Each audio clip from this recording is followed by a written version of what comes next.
तुम्ही पण लिंबू वापरल्यानंतर त्याची सालं फेकून देता का? किंवा जुने झालेले लिंबू तुम्ही असेच वापरून फेकून देता?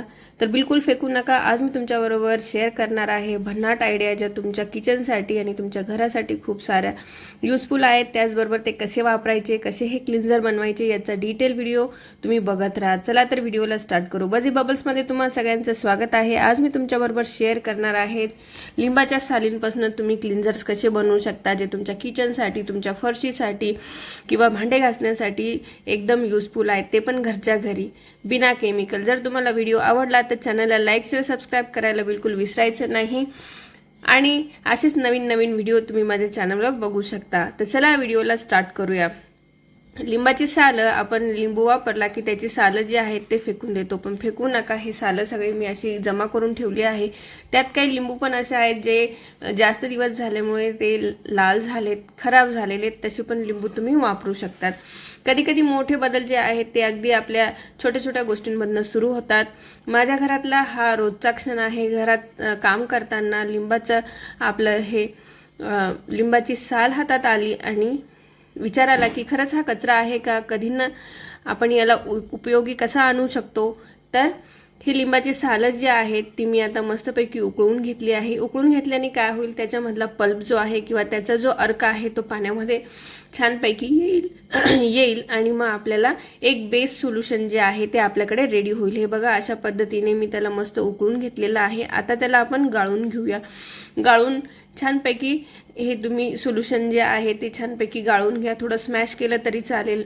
यामध्ये त्याचं सायट्रिक ॲसिड जे आहे, आंबटपणा जो आहे तो पूर्णपणे उतरतो आणि आपल्याला एक बेस जो आहे तो बेस सोल्युशन जे आहे ते आपल्यासाठी रेडी होतं. आणि हे जे वरचे छिलका आहेत ते पण तुम्ही बिलकुल फेकू नका. ते पण मी कसं वापरायचं ते त्याचं पण तुम्हाला डिटेल सांगेल.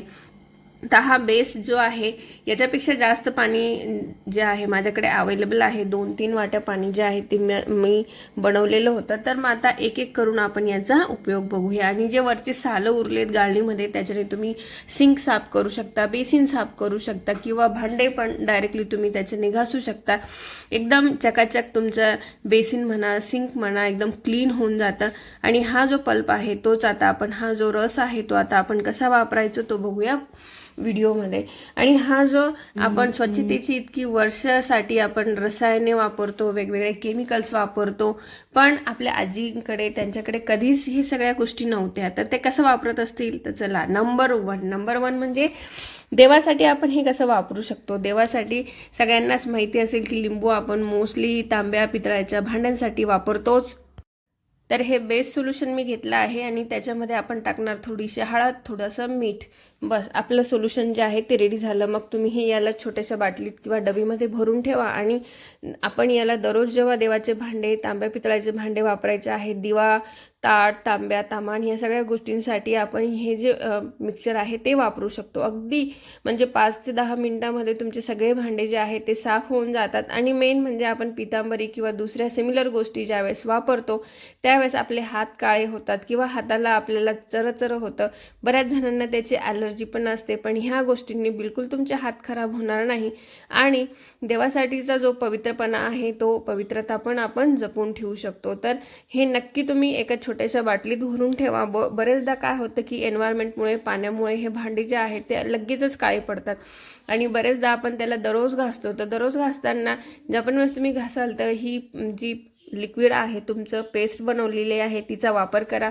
अगदी 5 ते 7 मिनिटामध्ये तुमचे सगळे भांडे किंवा अगदी 2 मिनिटात तुम्ही ताट तामान धुणार असाल तर त्याच्याने ती चमक जी आहे ती पण मेंटेन राहते आणि घासायला धुवायलाही आपल्याला सोपं जातं. तर हे तुम्ही जरूर ट्राय करा. अगदी ही पेस्ट तुम्ही रेडी बनवून ठेवू शकता, ती खराब होत नाही. आणि आपल्या ही जी पेस्ट आहे ती तुम्ही देवांसाठी पण वापरू शकतात, कारण देवांसाठी पण आपण पितांबरी वगैरे वापरायचं जरासं टाळतोच. मग त्याच्याऐवजी तुम्ही ही पेस्ट वापरा. याचा डिटेल व्हिडिओ ऑलरेडी माझ्या चॅनलवर आहे, तुम्ही तिकडे पण बघू शकतात. त्याच्यात मी 2-3 वेगवेगळे गोष्टी तुम्हाला डिस्कस केलेल्या आहेत की तुम्ही ह्या सगळ्या गोष्टी कसे करू शकतात. तर हा जो आहे तो आपला आहे पहिला यूज. आता वळूया दुसऱ्या यूजकडे. आता जो बेस होता त्याच्यामध्ये जे पाणी होतं त्या अर्ध्या वाटी पाणीमध्ये मी थोडासा लिक्विड सोप टाकलेला आहे आणि त्याचबरोबर मी आता इथे बेकिंग सोडा पण टाकणार आहे. बघा, बेकिंग सोडा टाकला की असं फसफसतं आणि तुमचं हे झालं भांड्यांचं सोल्युशन. भांड्यांचं सोल्युशन इतकं मस्तपणे बनतं. याच्याने सगळी आपल्या जे स्टीलचे भांडे असतात, दररोजचे वापराचे भांडे असतात, त्याच्यातली ग्रीस वगैरे जे असतं, तेलाचे डाग वगैरे, ह्या सगळ्या गोष्टी ज्या आहेत त्या एकदम मस्तपणे निघून जातं. हे बघा, ऑलरेडी मी याच्यामध्ये काय टाकलेलं होतं, मी ह्या मिश्रणामध्ये आपलं लिक्विड जेल टाकलेलं आहे, जे भांडे घासायचं आहे ते, आणि नंतर मी हळूहळू करून हा बेकिंग सोडा टाकलेला आहे, जेणेकरून हे बेकिंग सोड्याने खूपच सुंदर असं आपले भांडे निघतात आणि तुम्हाला बिलकुल भांड्याचा वास येणार नाही. बरेचदा साबणाचा वास येतो, साबण राहून जातो, बरेचदा ते व्हाईट पॅचेस पडतात. ते पॅचेस तुमच्या भांड्यांवर बिलकुल पडणार नाही. तुम्ही हे अक्षरशः क्रोकरीसाठी सुद्धा वापरू शकता लिक्विड. आता आपण याला बाटलीत भरून घेऊ आणि ज्या पण वेळेस आपण भांडे घासू त्यावेळेस हे लिक्विड तुम्ही वापरा. तुम्हाला जरूरच लगेचच तुम्हाला जे चेंज दिसेल आपल्या भांड्यांमध्ये सुद्धा. एकदम भांडे धुणं हा रोजचाच भाग आहे. मग त्यासाठी आपण कोणतंही केमिकल वापरलं की ते आपल्या हाताला त्रास देतं. त्याच्याऐवजी तुम्ही ह्या लिंबाच्या सालींचं सौम्य असं मिश्रण वापरा, ज्याच्याने भांडी तर एकदम स्वच्छ होतात आणि हात पण नैसर्गिकरित्या जे आहेत ते स्वच्छ होतात आणि हीच आपली सोय होऊन जाते. मग चला, याला आपण आता बाटलीत भरूया. आणि हे बाटलीत भरण्याचं कारण असं की आपल्याला इझी यूजसाठी ते अवेलेबल होतं. पटकन आपण याला टाकू शकतो भांड्यांवर आणि ते भांडी जे आहेत ते घासू शकतो. एकदम मस्त असं आउटपुट जे आहे ते आपल्याला मिळतं आणि ह्या सगळ्या गोष्टी आपल्या घरीच अवेलेबल आहेत. आपण काहीच बाजारातनं आणलेलं नाही. ते जरूर ट्राय करा. Number 3, kitchen cleanser. किचन क्लिन्झरसाठी मी काय केलं, जो आपला बेस बनवलेला होता तो, आणि त्याच्यामध्ये आता मी 1 कप जे आहे ते व्हिनेगर टाकलेलं आहे. 1 कप व्हिनेगर, नंतर थोडंसं मीठ आणि थोडासा बेकिंग सोडा, हे असं मिश्रण बनवलं की आपलं हे होतं लिक्विड जे आहे ते बनतं किचन क्लिन्झर. आता हे किचन क्लिन्झर वापरायचं कुठे? किचन क्लिन्झर जे आहे ते आपला गॅस स्टोव क्लीन करण्यासाठी, नंतर आपली जी किचनचा प्लॅटफॉर्म असतो, किचन ओटा आपण ज्याला म्हणतो, ते साफ करण्यासाठी, आपल्या गॅसची पाठीमागची फरशी साफ करण्यासाठी हे लिक्विड जे आहे तुम्ही आरामात वापरू शकता. आणि आता याच्यामध्ये मी टाकत आहे बेकिंग सोडा. बेकिंग सोडा टाकलं की ते फसफसतं, म्हणून थोडंसं मोठंसं असं कंटेनर घ्यायचं, जेणेकरून ते उतू जाणार नाही. आणि मग थोडंसं पाणी टाकून त्याला डायल्यूट करून घ्यायचं आणि आपण आता हे वापरायला रेडी आहे. आता याला आपण बॉटलमध्ये ट्रान्सफर करायचं. मी इथे कॉलिनच्या स्प्रे बॉटलमध्ये ट्रान्सफर करते, जेणेकरून वापरायला हे अगदी सोपं जाईल आणि आपल्याला जो रिझल्ट पाहिजे आहे तो पटकन मिळेल. अशा पद्धतीने हे किचन क्लिन्झर बनवून रेडी आहे आणि मस्तपैकी त्याच्यावर लेबलिंग करून ठेवा, जेणेकरून तुमचा कन्फ्युजन होणार नाही किचन क्लिन्झर कोणचं आहे आणि भांड्यांचं कोणचं आहे. हे बघा, आता मी त्याला यूज कसं करायचं यूज करून दाखवते. माझा जो गॅस आहे त्याला मी क्लीन करून दाखवते.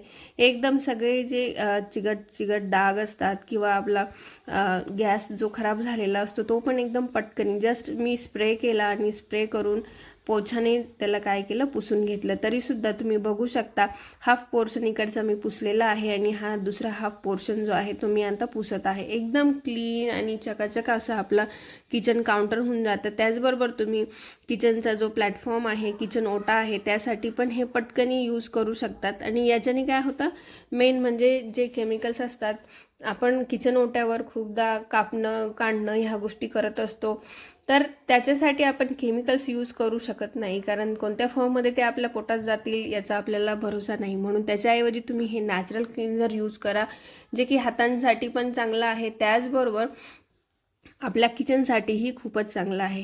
नेक्स्ट आहे फ्लोअर क्लीनर. फ्लोअर क्लीनर पण तुम्ही बनवू शकता. इथे बघा, तो बेस जो आहे तोच मी घेतला आहे आणि त्यामध्ये मी खडं मीठ टाकलेलं आहे. खडं मीठ आणि नंतर ही आपली पावडर, भांड्यांची पावडर किंवा कपड्यांची पावडर तुम्ही टाकू शकता. त्याच्याऐवजी तुम्ही लिक्विड डिटर्जंट सुद्धा टाकू शकता. तो तुमचा चॉईस आहे, तुम्ही इथे क्लीन करण्यासाठी कोणता इन्ग्रेडियंट वापरणार. आणि त्याच्यानंतर मी इथे टाकणार आहे आपलं सॅनिटायझर असलं तर तुम्ही पूर्ण 1 कप इथे मी वापरलेला आहे. त्याच्याऐवजी तुम्ही आपण जे फिनाईल वापरतो ते पण टाकू शकता. फिनाईलचा वास जो आहे तो खूप जास्त स्ट्रॉंग असतो आणि मग ते हॉस्पिटलला आल्यासारखं आपल्याला वाटत राहतं. तर त्याच्याऐवजी तुम्ही हे जरूर ट्राय करा. एक मस्त असं मंद मंद सुगंध जो आहे तो दरवळत राहतो. असं बाटलीमध्ये मी त्याला भरून घेतलेला आहे आणि त्याचा यूज जो आहे तो मी डेली करते. तुम्ही पण बघू शकता. आणि तुम्हाला माहितीच आहे मीठ जे आहे ते नॅचरल निगेटिव्हिटी जे आहे ते काढून टाकता आपल्या घरातनं. म्हणून मग तुम्ही त्याचा जरूर यूज करा. याला मी बघा या पोछा ज्यावेळेस आपण मारतो तर त्याच्या पाण्यामध्ये टाकलेला आहे आणि मस्तपैकी आता मी तुम्हाला पोछा मारून दाखवते. हे बघा मस्त असा हा याच्याने काय होतं एकदम क्लीन आणि नीट लुक येतो. तुम्ही बघू शकतात घर एकदम मस्तपैकी चकाचक झालेलं आहे. तर आणि वासही खूप छान येतो. पूर्ण जे आपलं फ्लोर जे आहे ते एकदम चकचकीत होऊन जातं आणि एक वेगळाच वास जो आहे लिंबाचा मस्तपैकी घरात जो पसरतो. स्वच्छता म्हणजे घर चमकवणं नाही, स्वच्छता म्हणजे आपली सवय आहे, आपली निवड आहे आणि ही आपली जबाबदारी सुद्धा आहे. लिंबांच्या सालांपासून छोट्या छोट्या गोष्टी खूप मोठा फरक जो आहे तो घडवून आणू शकतात. म्हणून पुढच्या वेळेस जर लिंबाचे सालं तुम्हाला दिसले तर प्लीज फेकू नका आणि ते लिंबाचे सालं जे आहेत थोडं थांबा. कचरापेटीत नाही तर स्वयंपाकघरातल्या उपयोगासाठी तुम्ही नक्की पहा.